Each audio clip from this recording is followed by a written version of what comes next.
Child health का मतलब होता है सब फर्स्ट पॉइंट कि इसमें देखा जाता है कि बच्चा का स्वास्थ्य होता है। चाइल्ड हेल्थ क्या होता है, कौन कौन से ऐसे फैक्टर्स होते हैं जो चाइल्ड के हेल्थ को अल्टर कर देते हैं, मतलब बिगाड़ देते हैं। ठीक, तो उस फैक्टर्स को भी हम लोग समझेंगे। नेक्स्ट हम बात करते हैं trends of child health care. दो ट्रेंड्स कहने का मतलब है कि आप सही पकड़ रहे हैं, जो ट्रेंड्स होता है आजकल का ट्रेंड्स जो है, जैसे वीडियोस बनाने का, अलग अलग फैशंस का ट्रेंड चलता है, अलग अलग हेयर स्टाइल का ट्रेंड चलता है, तो उसी प्रकार से हम लोग बच्चों का जो सुरक्षा और बच्चे के स्वास्थ्य को केयर करने का भी ट्रेंड चला।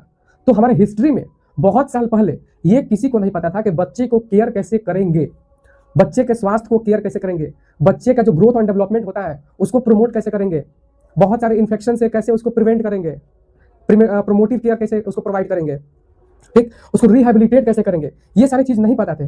तो उस समय क्या होता था कि बच्चे बहुत सारे डिजीज से, बीमारी से सफर करते करते क्या करते थे, डेथ कर जाते थे। तो उस डेथ को मद्देनजर रखते हुए जो मरते थे उनका बहुत ज्यादा रेट था, मतलब 1000 में से 100 बच्चों का डेथ, 1000 में से 150 बच्चों का डेथ, 1000 में से 200 बच्चों का डेथ। तो ये आंकड़ा धीरे धीरे बढ़ रहा था। तो जैसे जैसे हमारा सोसाइटी डेवलप करते गया, जैसे जैसे हमारा साइंस एडवांस होते गया, तो उसी प्रकार से हमारा जो बच्चों का स्वास्थ्य होता है उस पर कंटिन्यूअस रिसर्च करना स्टार्ट हुआ। रिसर्च भी हुआ कि बच्चे के जो डिजीज होते हैं, चाइल्ड हेल्थ होता है, उसको इंप्रूव कैसे किया जाए।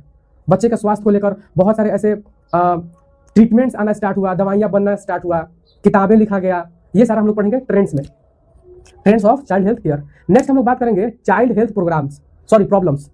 तो बहुत सारे ऐसे चाइल्ड्स में प्रॉब्लम्स देखने को आते थे कि जिससे उस चाइल्ड का या फिर बच्चों का डेथ देखने को मिलता था, बहुत ज़्यादा मॉर्टलिटी रेट या फिर मॉर्बिडिटी रेट दोनों इंक्रीज होता था। तो उसके बारे में भी हम लोग समझेंगे।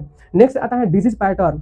तो बहुत सारे ऐसे बीमारियां होते थे, उसका अलग अलग पैटर्न देखने को मिलता था। जैसे बात करें कि डेवलप्ड कंट्री जैसे यूएस में, तो उसमें कुछ अलग ही तरह का डिजीज पैटर्न देखने को मिलता था, और हमारे इंडिया में और इंडिया के अगल बगल जितने भी देश हैं उसमें सेम तरीके का डिजीज पैटर्न देखने को मिलता था। डिजीज पैटर्न कहने का मतलब क्या है कि कौन से डिजीज का केस ज्यादा देखने को मिल रहा है, कौन से डिजीज से हमारे हॉस्पिटल में ज्यादा पेशेंट क्या हो रहा है, ज्यादा बच्चों का एडमिशन हो रहा है, ठीक, कौन सा एक्सीडेंट हो सकता है या फिर इन्फेक्शन से रिलेटेड बहुत सारे डिजीज हो सकते हैं, उसका पैटर्न को समझेंगे। नेक्स्ट आता है हमारा ये statistics related to child health. Statistics का मतलब होता है कि ये एक इंडिकेटर होता है। ये क्या होता है? इंडिकेटर होता है हमको समझने के लिए कि हमारे भारत में डिफरेंट एज ग्रुप के बच्चे किस प्रकार से डेथ कर रहे हैं और कितना डेथ कर रहे हैं। मतलब कि 1000 बच्चों का 1000 बच्चा जन्म लिया, लाइफ बर्थ हुआ उसका, तो कितना उसमें इन्फेंट एज में मर गया, कितना उसमें से न्यूनेट वाले एज ग्रुप है वो जो डेथ कर गए, जिसका मोर्टेलिटी रेट बढ़ गया। तो ये एक पैरामीटर्स बन जाता है जिससे समझने के लिए कि कौन से एज ग्रुप में बच्चा ज्यादा डेथ कर